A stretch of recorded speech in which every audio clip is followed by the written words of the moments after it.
Great. So thank you, all four of our presenters. I think all different presentations and adding a new dimension, I suppose, to what we're talking about this morning.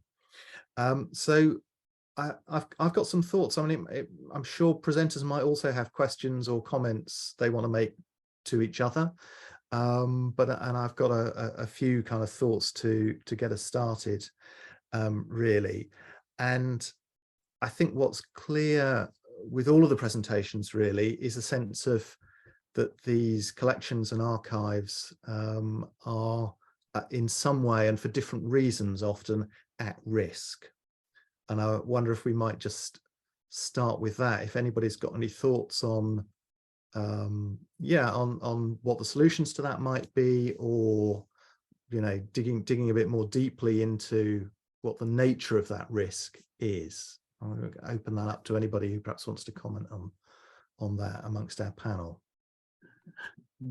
I think that our focus should go at the moment more at safeguarding than at a real museum. And the reason for that is I've had chats with different museums on why they are not interested in all this equipment and so on. And their main thing is space. What we collect takes a lot of space, and they prefer paper that they can calculate in meters of collections, and they know how to deal with it and they can scan it. That is one element. A second element, if you would want a museum, it has to be in the center of the city, ideally in a theater environment, which is most of the time the most expensive space in the city you can have. And the third problem is that they don't have the expertise. They all have bits and pieces. Most theater museums have a small collection, but because they don't have the expertise, it doesn't come out. And my feeling is we should try to focus on finding a way to bring collections together in a structured way, but independent from the museums. And the reason is that museums will be very happy to invite an exhibition for a month, 2 months, but then they also will be very happy if we take everything away again, because that's their big issue. The nice thing on what we collect is that it's international. It's not so much depending on a specific country. There is different focuses, but it's not so much depending on a local situation. So it would be possible to create, let's say, a touring exhibition going from one country to another with a specific focus and with the best pieces of all the different collections that are there. But as long as we don't find a way to safeguard what we have, I think that's the main issue. Is I've been traveling around a lot the last years and seen a lot of collections, and they're all in danger. I haven't met any collection that is not in danger. And I just think on the fantastic collection of Per Edström, for example, it's great, but he's over 90 years old. And you can be sure that at one moment that they have to make decisions out of that. And if there is no orphanage, but then in a wider sense of the word, where you could bring these things together, it would be a disaster, because he really has stuff where I only know he's the only one that still has them. So in that sense, it would be great if we could find somewhere a place, probably in the middle of nowhere, where the ground is cheap and where you could bring together stuff. Great. And other members of the panel, do you want to respond to what Chris has said? Stefan. Maybe I can say something to Germany in addition to what I said before. This main problem in Germany that these theater studies don't care about this technique, and of course they don't have any expertise in this stuff, and they're obviously not really interested in. From time to time they have a look at it. Some years ago, I was able to bring them to the Leipzig collection when there was a meeting of this German a group of theater collections, and they were totally fascinated by it, but nothing happens. They must learn that these expertise should relate to a technical museum, for example. And if you take the German Technical Museum in Berlin, these guys collect ships, they collect trains, they collect aircraft. So I don't know why they shouldn't collect theater lights, for example. They have a lot of space and they're up to this big stuff, and they're the people who have to care about the technical stuff.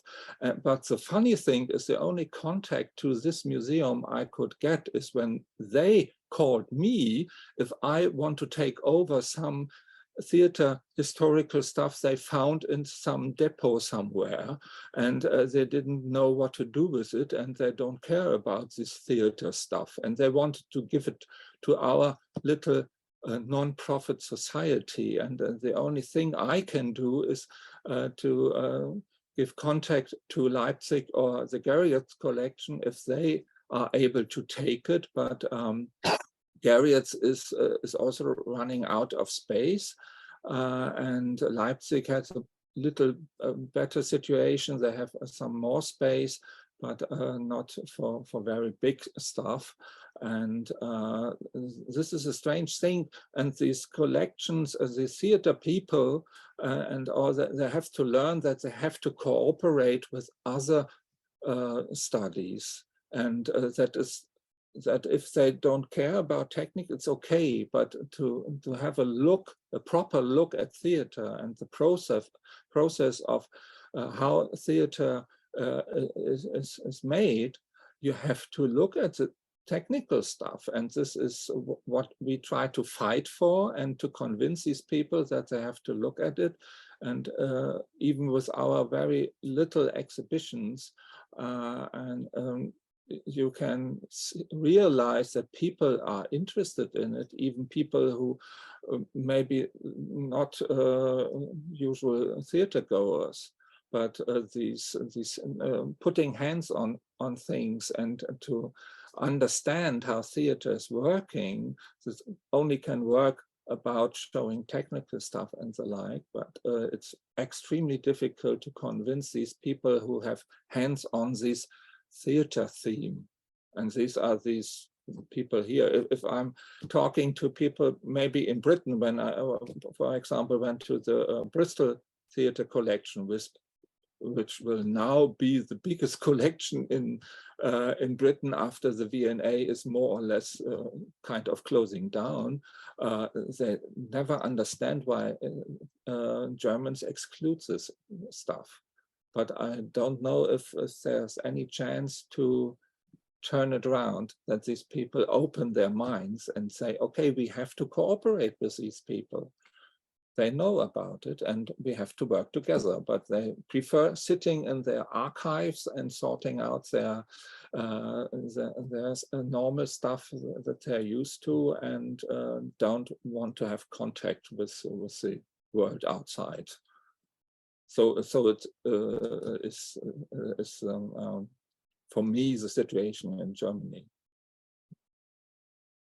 Great, thank you. Yeah, Jim, Peter, do you want to come in on this? Jim.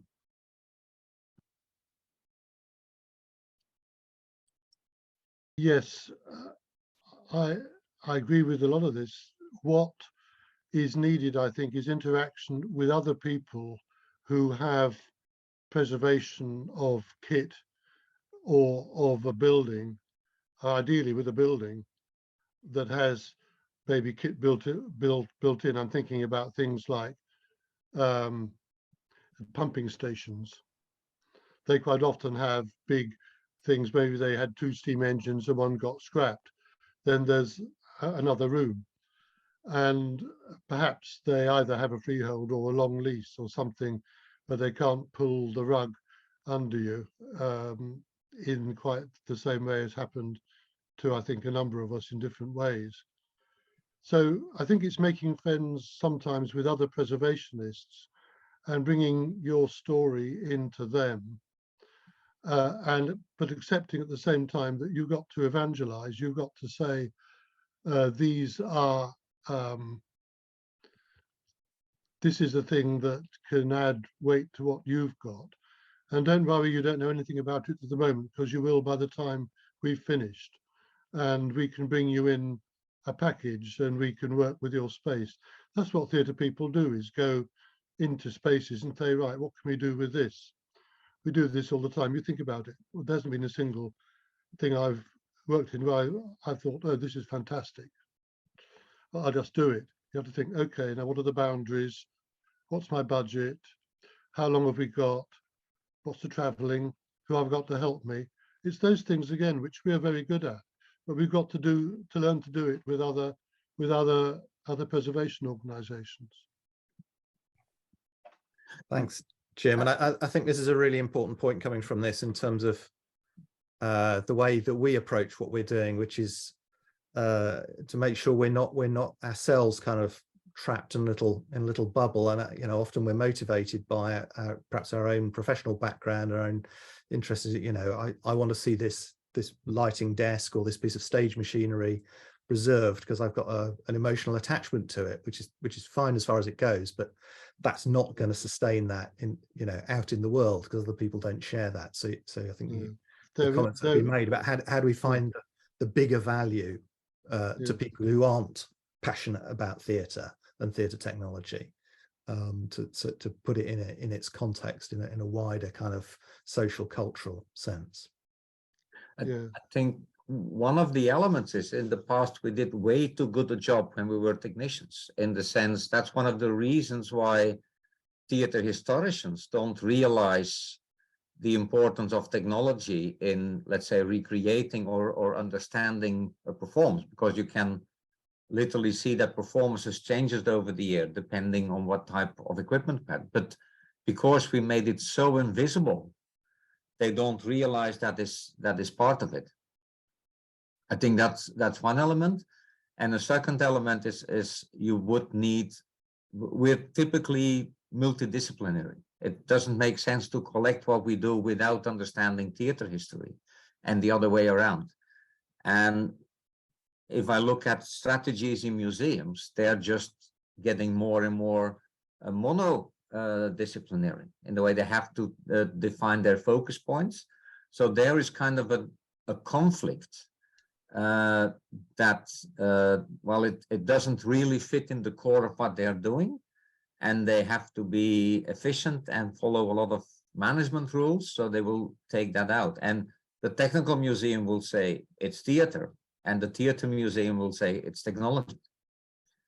And I think that's one of the core things we have to make people aware of, is that you're losing, if you don't understand how technical staging was done, you lose a lot of information also about the play, and the other way around. So my hope is that we, and that's the same thing with universities, is that on one hand you have universities dealing with art and art schools that train actors and so and technicians, and on the other hand you have people that deal with theory, and we're so separate worlds that it's very hard to get this together. I think that's right. We saw the same story in Ghent, from which we took over the lighting desk and the different machineries. There was a PhD on the building of the Ghent Opera House, and for one reason they left out all the machinery and the technical equipment of the building. It was mainly focused on styles, on the neoclassical styles, on which the contractors and so on, but the real theater part was left out. And that's, Ghent has a university, and this collection was there in the Industries Museum, and there are some research projects which involves the Industries Museum, but for one reason they don't care about this collection. And I think I just finished school 2 years ago, and I studied at Ghent University, and I also studied together with people who studied theatre history.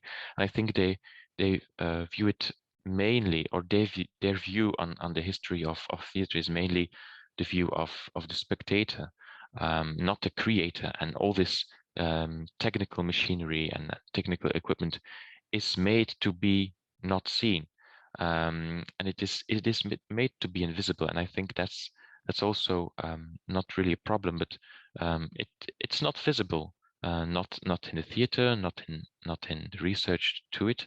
So I think we should make a connection with also people who create theater at this moment, and cross this border of making and viewing theater.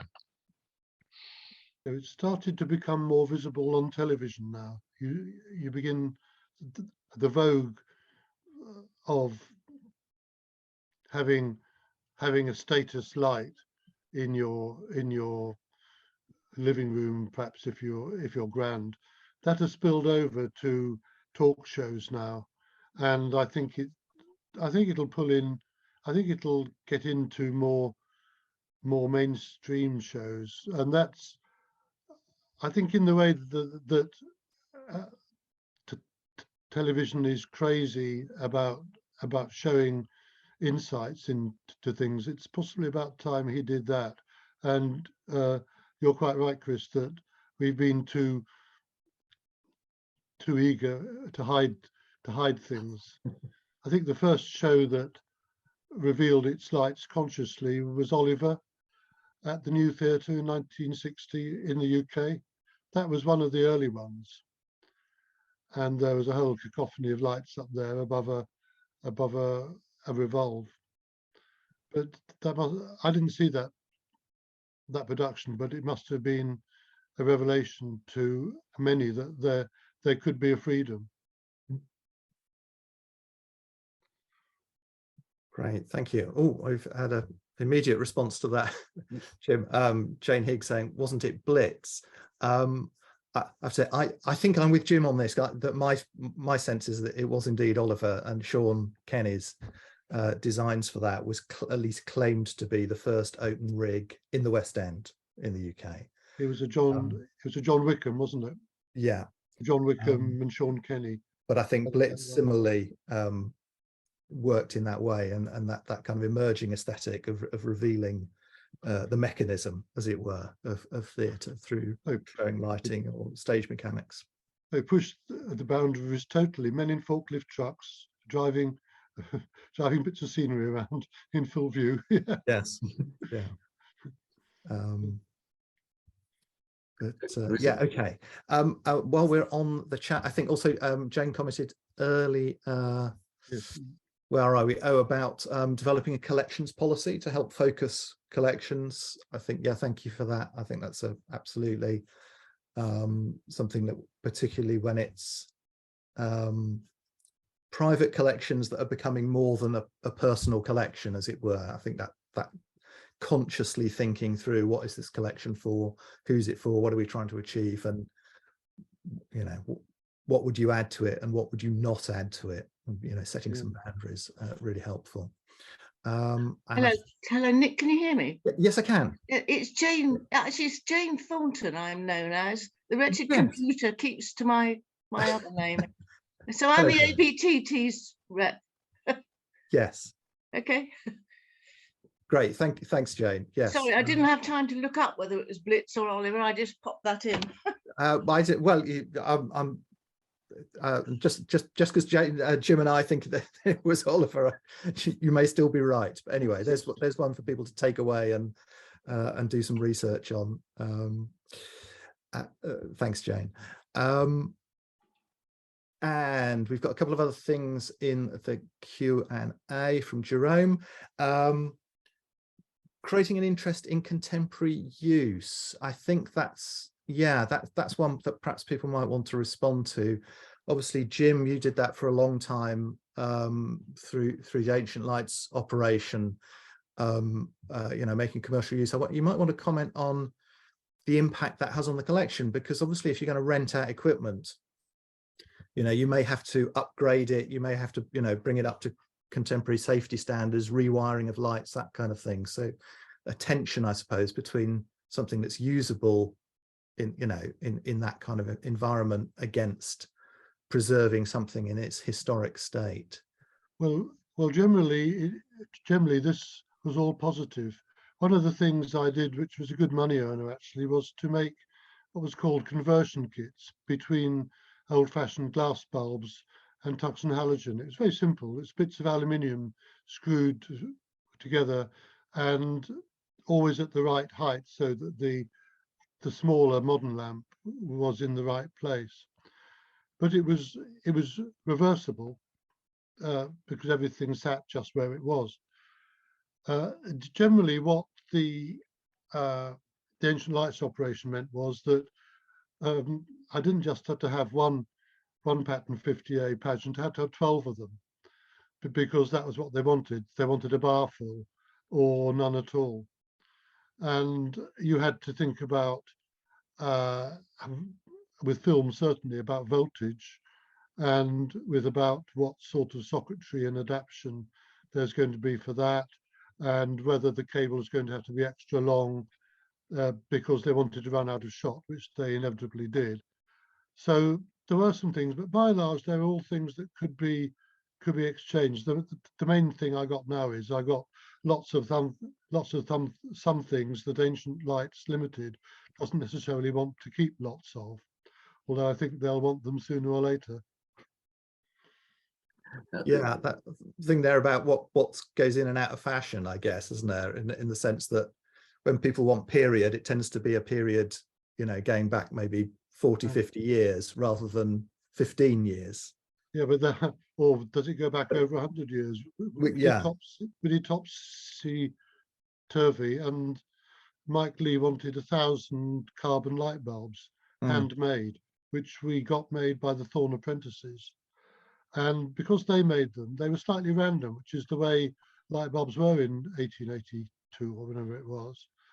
And it came out, I still got about 100 odd of them. If anyone wants a properly made carbon light bulb with its pip and its slightly random, not computerized carbon filament. They're bayonet cap. They're 240 volt nominally.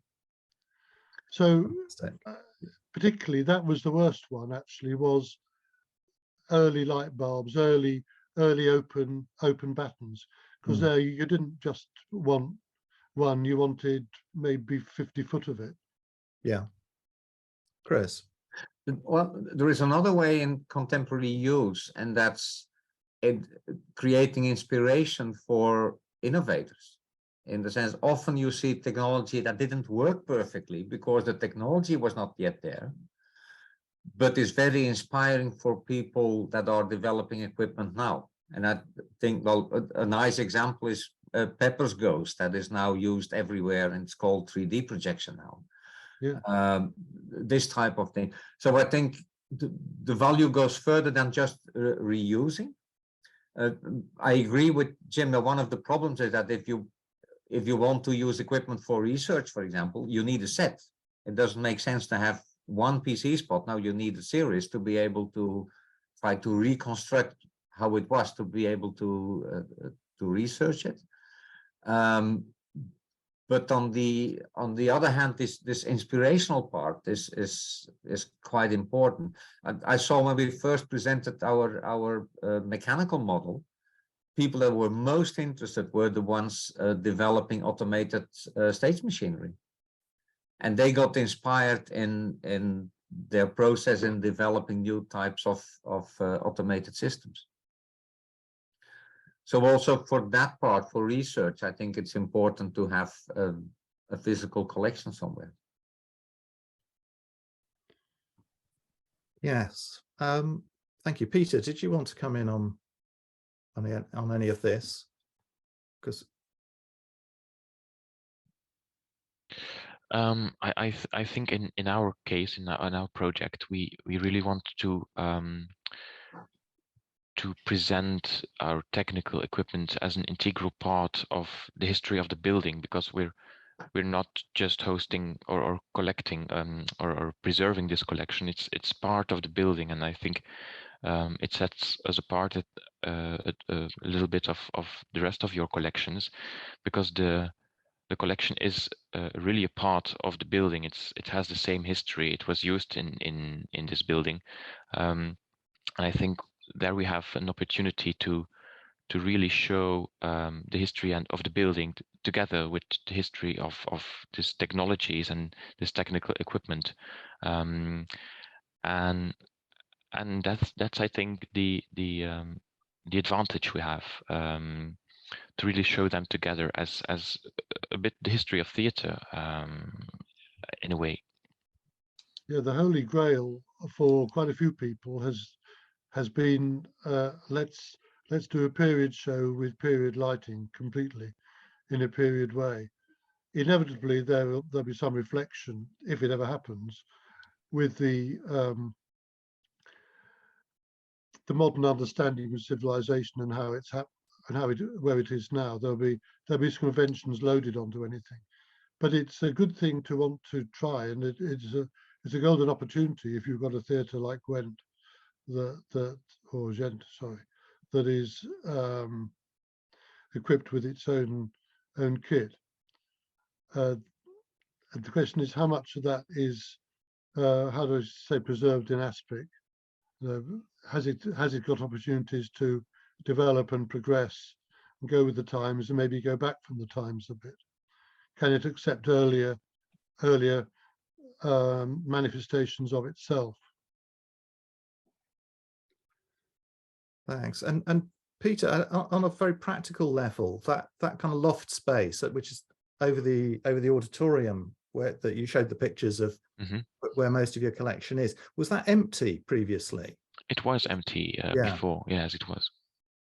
Yeah. So I think that's, I mean, both what you say about the collection being really closely associated with a living theatre building, I think there's something about that which is really strong, and that certainly when I visited this, I got a real sense of that. And there's something, you know, it really adds an extra dimension when you go, oh, this prop chair that we're looking at was used on that stage that I've just seen, you know, quarter of an hour before. And the fact that you found that otherwise unused space within the building. So although space absolutely is at a premium, there are sometimes those opportunities. Yeah, making use of the roof was absolutely brilliant. I think I spotted a bit of fly rail kit integrated into the wooden beams, perhaps even into a safety rail. And I thought, well, that's a tremendous way of saying we are dependent on wood here, and to quite a lot of an extent. We think that in the UK, much of our stuff is dependent on the way ships were built as well, and how they were rigged. And I think there's something really powerful as well about that sense of it's a space that was never intended to be used as a space, as it were. It's just the nature of the construction of the building means you've got this, because you've got a pitched roof and you've got an auditorium ceiling, and between those things there's a space. So it gets you into that idea of hidden spaces, which I think is such a powerful part of what often I think draws a lot of us into the backstage world of theatre, is that love of being in the spaces that you don't normally have access to, that have these kind of hidden special functions. And it really, the fact that you take that journey all, up the stairs to get to that space, I think it's really important part of the experience, which would be, I think, quite hard to replicate if you just built a new building or went, well, here's just a rectangular, but otherwise kind of neutral or empty room, and put your museum in there. Well, you have to work quite hard then in designing a museum that's going to recreate that atmosphere. I have a question. What I'm wondering is, how could all these different collections help each other in a way? How could we become stronger together than all kind of separate collections? Its geography is the thing, isn't it? How we can, we're all at different stages of development and where we are. And in some cases, we're separated by 20 miles, can't do the, of water. And I think the key thing is a space that people cannot violate by saying, we don't want you anymore.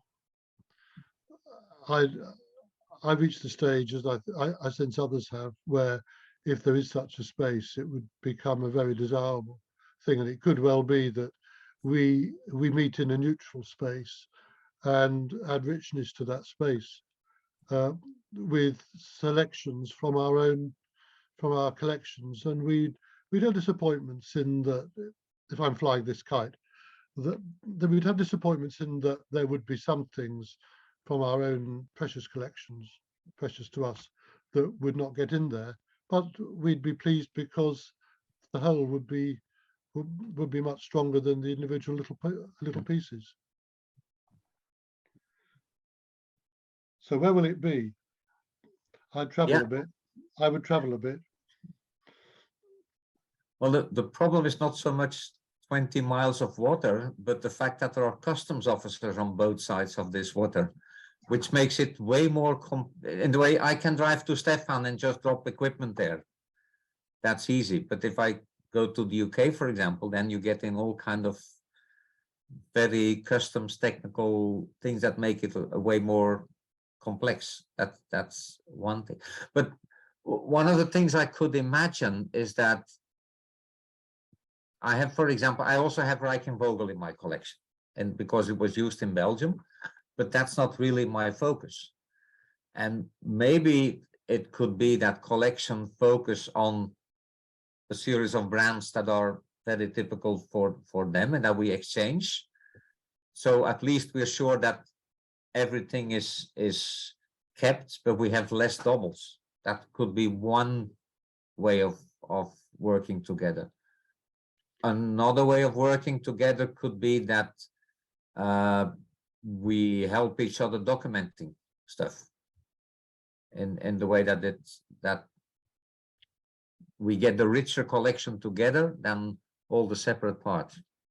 Yes, I do think that a standard documentation system for museum collections, call them what you will, is actually going to, I've only just realized this by you saying it, because it's going to be essential, because then we can compare apples with apples. We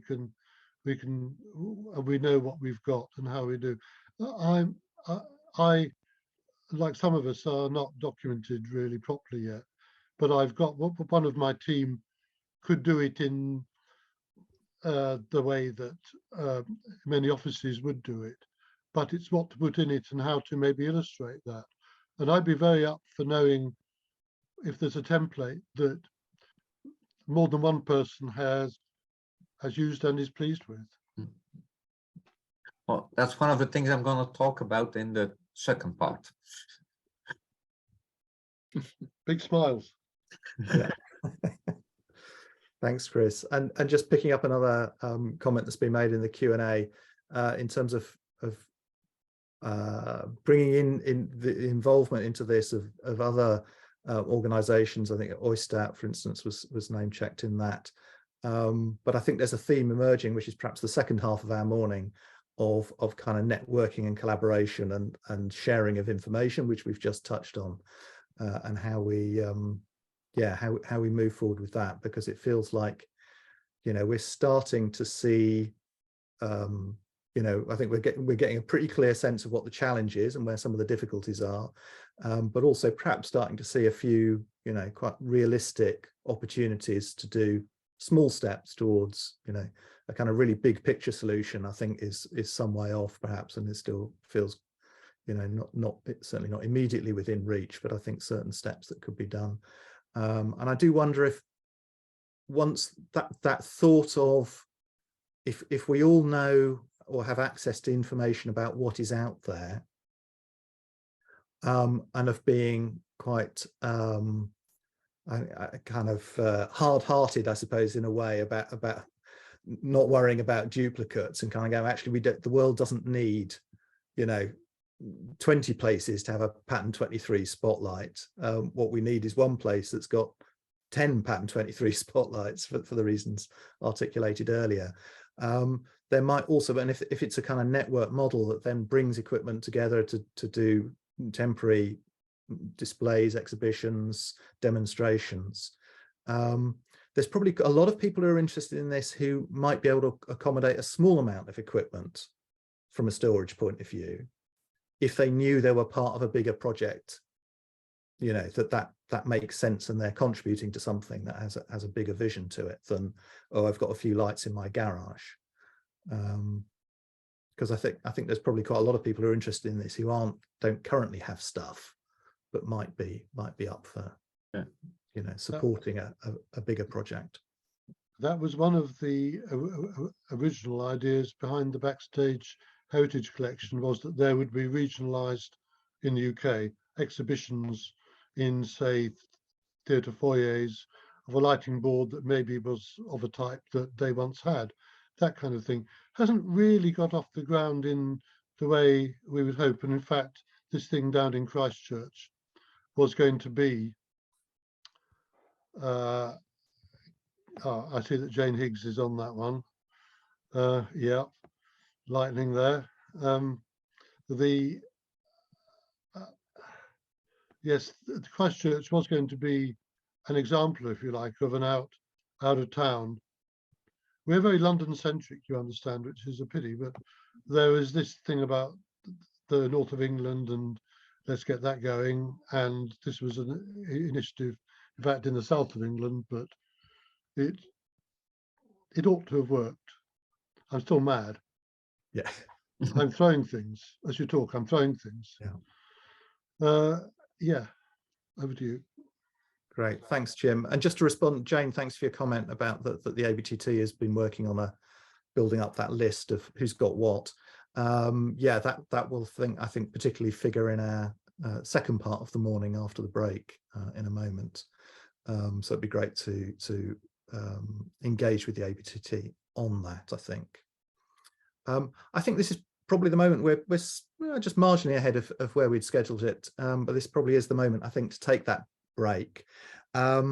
So given we are slightly ahead of time, I suggest we return at, I'm going to say UK time 10:15, European time 11:15. I have got that right, haven't I? Just to so everybody can get tea, coffee, fresh air, and sort out our kind of Zoom fatigue and get past that, ready for the second part of the morning, where Chris will be talking a bit more about the CANON project, and we'll have the opportunity for some further discussions. So thanks everybody for your participation so far, and we will see you at 15:15.